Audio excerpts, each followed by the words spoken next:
He was fairly well off money-wise, so he didn't really have to do that much in his life.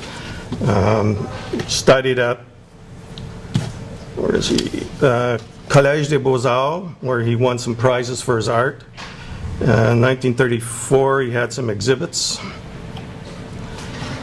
And at that time, he started also writing poetry.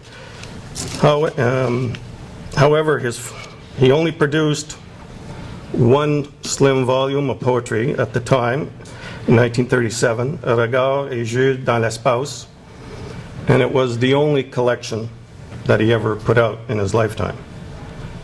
In 1949, I have trouble with this word here, posthumously published his Poésie complète, which included his chapbook.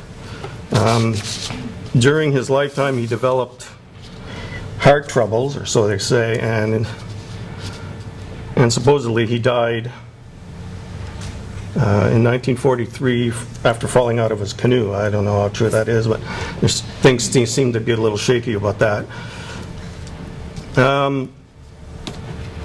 His Poésie complète was translated by John Glasgow in 1975, and again, I was listening to the workshop, and they were talking about Oberon Press, and the complete poems of Saint-Denis Garneau was put out by Oberon Press. So, I'm just going to read two poems in French and in English.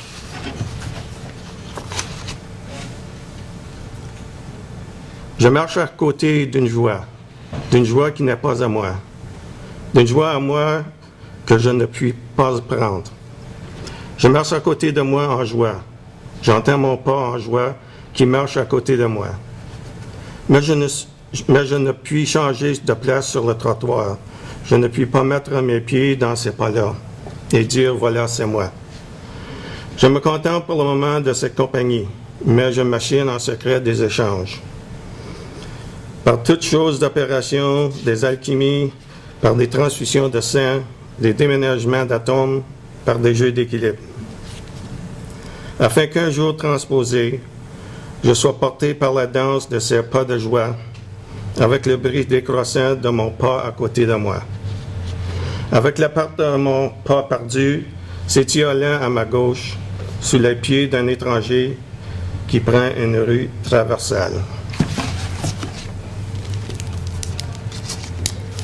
Oh, I should also mention the English translation won a Governor General's Award in 1975. And in English, I walk beside a joy that is not mine, a joy of mine that is not mine to enjoy. I walk beside that joyful I hear his joyous step sound at my side, but cannot change place with him on the pavement. I cannot put my feet in his steps and say, see, this is I. This escort is all I need for the moment, but in secret I am plotting an exchange through all kinds of discoveries, alchemies, transfusions of the blood, rearrangements of atoms, conjuring tricks. So that someday transposed, I shall be borne along by the dance of these joyous steps, with the sound of my own feet dwindling away beside me, and the loss of their aimless steps as they fade away under the feet of a stranger turning down a side street. And the last one. This one's called Fièvre. Reprends le feu sous les cendres. Attention, on ne sait pas dans les débris. Attention, on sait trop bien dans les débris, le moindre souffle et le feu part. Au fond du bois, le feu reprend sournoisement de moins en plus fort. Attention, le feu reprend, brûle le vent à son passage. Le feu reprend, mais où passer? Dans les débris, tout fracassé, dans les écapots bien tassés. La chaleur chauffe, le vent se brûle. La chaleur monte et brouille le ciel. La lueur lourde, la chaleur sourde, chauffe et me tord. La chaleur chauffe sans flamme claire. La chaleur monte sans oriflamme. Bruyant le ciel, tremblant les arbres, brûlant le vent à son passage.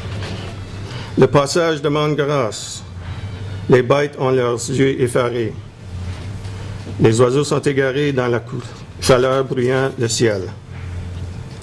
Le vent ne peut plus traverser vers les grands arbres qui étouffent, les bras ouverts pour un peu d'air. Le paysage demande grâce et la chaleur intolérable au feu des répris. Dans les débris, et sans une fissure aucune pour une flamme ou pour le vent. In English, called fever. Fire rekindles under the ashes. Beware, we do not know how in the embers. Beware, we know too well how in the embers, from the faintest breath, the fire begins. In the wood's heart, the fire rekindles stealthily, from feebleness to force. Beware, the fire rekindles, scorching the wind as it flies. The fire rekindles, but where can it go among the shattered embers, among dead stumps huddled together? The heat is glowing, the wind is burning, the heat is mounting, blurring the sky. In heavy flashes, the heat is welling, burning and twisting me. The heat is glowing, but with no clear flame. The heat is rising, but with no bright banner, blurring the sky, shaking the trees, burning the wind as it goes. The countryside pleads for mercy. The cattle stare with frightened eyes. The birds are wild with fear in the heat-blurred sky. The wind can no longer reach to where the tall trees are stifling with open arms for a breath of air. The country pleads for mercy, and the intolerable heat of fire rekindled among the embers has no rift at all for a single flame or for the wind. Thank you.